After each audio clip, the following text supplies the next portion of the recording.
and welcome to the second demo of our home-based security system using Arduinos and Zigbees. If you haven't checked out my first video, I would recommend checking that out first, as I've explained the entire architecture and basic functioning of the circuit in it. The problem with our first architecture was that there was no acknowledgement. So the sensor senses something, asks the coordinator to trigger the camera, but it doesn't know if the camera was triggered or not. Or should it stop sensing? Should it wait for the the camera to take a pic and be done with it? Meanwhile, if it detects another motion, it would again ask the coordinator to trigger the camera, and this would just go on and create an entire ruckus. So we needed a full acknowledgement system. Here you can see the diagram where we have established an acknowledgement system based architecture. Here what happens is, when the sensor senses senses a motion, it sends a message to the coordinator. The payload of this message is M. We have just kept it short so that it has less latency. So the sensor sends a message to the coordinator. The coordinator then sends a message to the camera. The camera captures an image and stores it in the SD card, and it may either succeed or fail. If it succeeds, it sends D. If it fails, it sends F to the coordinator. And when the coordinator receives one of these messages, it sends back an acknowledgement to the sensor, R. When the sensor receives this R, it again starts sensing. It again resumes its sensing. In this time period, when it has already asked the coordinator to turn on the camera and take a pic, the sensor is not sensing. It has stopped its sensing so that it does not generate any arbitrary signals that create a ruckus in this entire system. So again, we sense a motion, it sends a message to the coordinator triggers the camera, takes a pic, sends the acknowledgement, either success or failure, to the coordinator, and then the coordinator sends a resume sensing message to the sensor, and this cycle again repeats when the sensor gets a motion. So let's see it in working. Okay, so I have fired all the circuits here. There is no change in the hardware, as it is same as it was in the previous video. On the left hand side of our screen, we are seeing the COM port of our sensor. Let me try to focus on it. Okay, and on the right hand side, we are seeing what the camera's Arduino serial port is doing. So we have the PIR sensor, and I'm using this box to mask it so that it doesn't detect my motions intermittently and goes on triggering.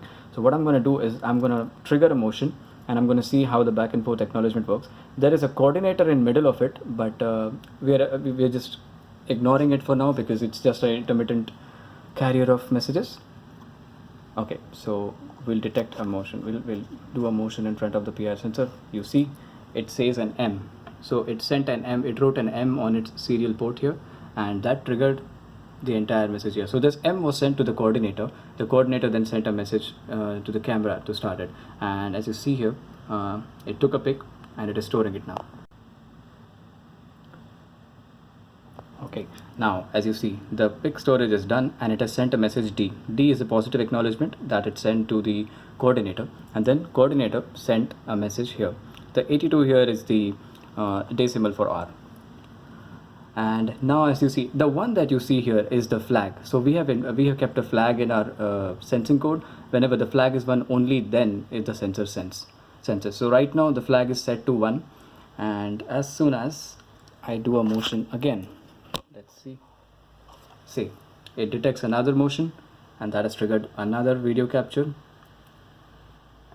The flag right now, after the motion is detected, is set to 0. This one that you see is the flag, and that is set to 0 right now.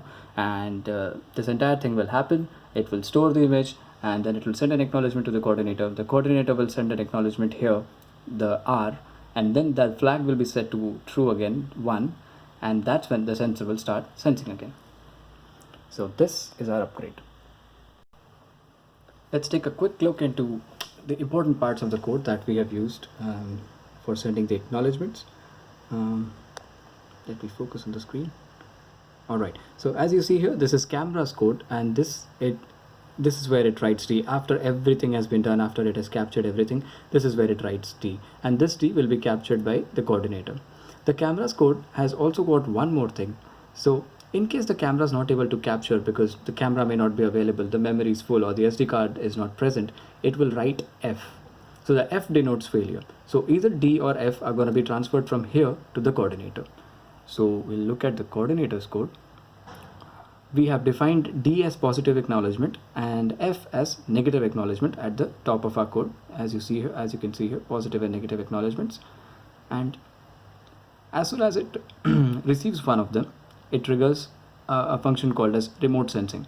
And what remote sensing does is, what you can see here, it is similar to what we did in our previous video for sending a message to the camera. What it does is, it creates an API packet where it sends R. But this time the destination address is of the PIR sensor.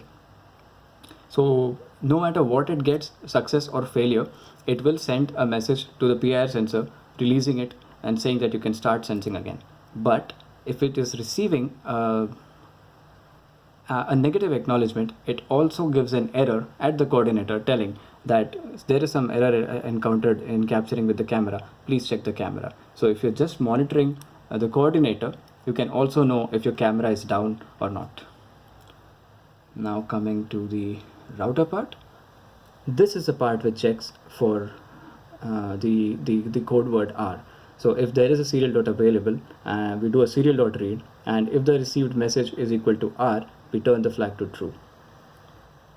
And as you see here, this is the part of code where we say that motion has been detected, and as soon as the motion is detected, we turn the flag to false. So a motion will be detected, flag will be turned to false, everything will happen. It will come back here, and if the coordinator sent the code word R, the flag will again be turned to true, and the PIR sensor will start sensing again.